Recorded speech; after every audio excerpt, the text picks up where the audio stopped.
یہ درگاہ زہرا بھی صاحب اللہ کا یہ حال کر کے چھوڑ دیا پورا.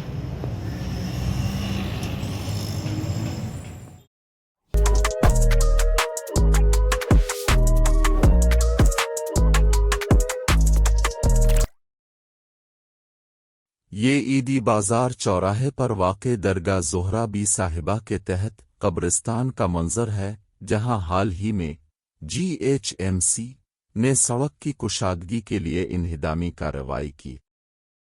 اس ادارے کے تحت جملہ 2462 مربع گز اراضی وقف ہے اور اس کے ایک حصے پر ایک مسجد اور قبرستان بھی واقع ہے.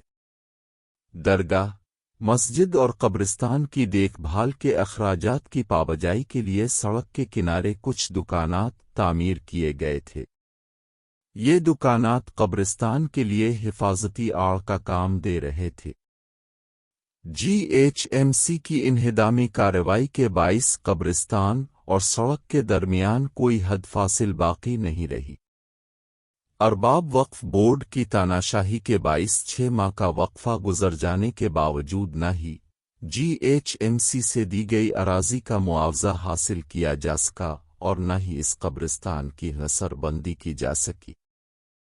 اس ادارے کے متولی حضرت سید شاہ لیاقت علی رضوی المدنی اوقافی ادارے کی صیانت کے لیے کوشاں ہیں، مگر انہیں وقف بورڈ سے تعاون نہیں مل رہا ہے. وہ بارہا GHMC اور وقف بورڈ سے اپیل کر رہے ہیں کہ مشترکہ سروے کرتے ہوئے حد بندی کی جائے اور قبرستان کی حصار بندی کی جائے. اگر قبرستان کی حصار بندی کرتے ہوئے سڑک کے ساتھ واقع خالی زمین پر پھر سے تعمیرات کر دی جائیں تو درگاہ، مسجد اور قبرستان کی دیکھ بھال کے لیے آمدنی کا ایک مستقل ذریعہ حاصل ہوگا. ارباب وقف بورڈ اگر اس جانب فوری توجہ نہ دیں تو ناجائز قبضوں کو روکنا محال ہو جائے گا. دیکھتے ہیں کہ ارباب وقف بورڈ کب جاگتے ہیں اور قبرستان کی حرمت کو بحال کرنے کتنا وقت لیتے ہیں.